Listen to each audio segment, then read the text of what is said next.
ژوندی به د پښتو ژبې ساتو په پښتونخوا کې حالات داسې راغلي د شعور را بیدارېږي د وخت د جبر واړه زنځیرونه به ماتېږي په سر د علم سترګه د سبا د راچوتېږي په قام کې اتفاق او ورورولي را پیدا کېږي ټوکېږي به د خیره پسرلي په پښتونخوا کې زما لاسونه د اغیار ګریوان ته نه رسي اوس زه یې په ټیل کې کنډتار ته رسولی یم او ما خو چې چاله د خپل زړه په صداقت ورکړی شهاب صاحب ما خو چې چاله د خپل زړه په صداقت ورکړی او په چالاکۍ یې خریدار ته رسولی یم او راشه د بلې نه خبر شه دلتې بچی ازاد شو او په پلار پابندي ولګېده څه عجیبه غونته دستور شو دلتې نوکر سرکار شو په سرکار پابندي ولګېده مختصر غونډه کې یو څو شعرونه تر څو چې پښتانه اوسي ژوندي په پښتونخوا کې تر څو چې پښتانه اوسي ژوندي په پښتونخوا کې ژوندی به د پښتو ژبې ساتي په پښتونخوا کې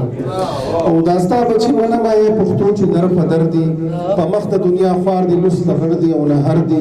تاله ترغلي ګډوډ دي په خپل کې په شر دي هېڅ لار د بقا نه مومي وطن کې کور وکر دي په خپله خاوره اوسي سم پردي په پښتونخوا کې او ژوندی به د پښتو ژبې ساتي په پښتونخوا کې جنت وطن راته جوړ شوی جهنم دی په موږ باندې بارود پورې لمبه لمبه موسم دی د ژوند د ضلالت په انتها کې یو قسم دی بس جام د صبر توی دی تمام شوی مو نور زغم دی وخت راغی راویښېږي ستا بچي په پښتونخوا کې او ژوندی به د پښتو ژبې ساتو په پښتونخوا کې حالات داسې راغلي د شعور را بیدارېږي د وخت د جبر واړه زنځیرونه به ماتېږي په سر د علم سترګه د سبا د راچوتېږي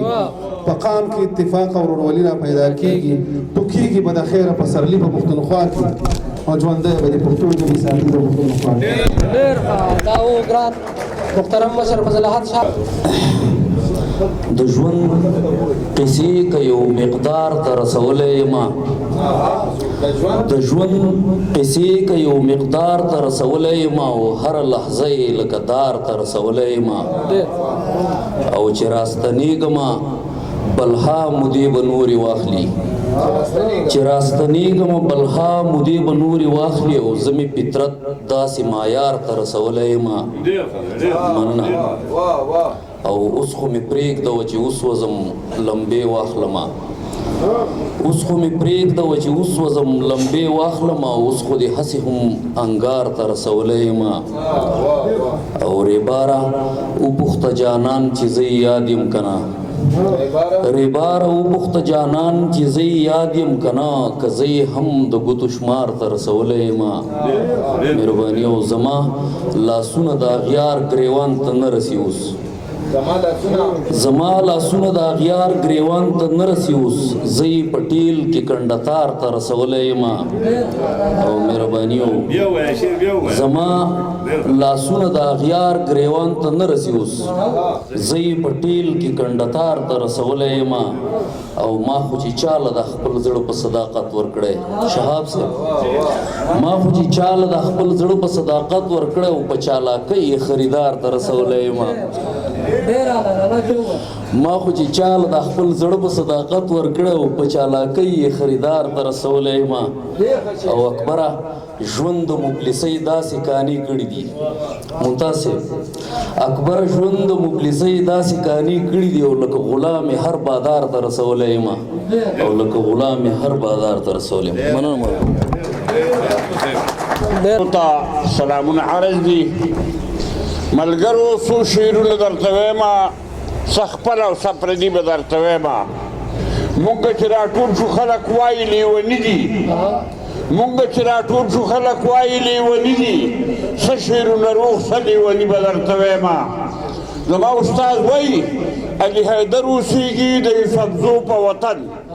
یو یو به څه یادوم ګلونه ټول د چمن زمونږ دپاره ټول پښتانه د قدر وړ دي غزل عرض دی په اخیستو د نوم په یار پابندي ولګېده زه چې پتلم په هغه لار پابندي ولګېده او راشه د بلې نه خبر شه دلتې بچی ازاد شو او په پلار پابندي ولګېده څه عجیبه غونته دستور شو دلته نوکر سرکار شو په سرکار پابندي ولګېده ډېره مننه ډېر ښه ډېر اعلی دا و دې داروي زخمي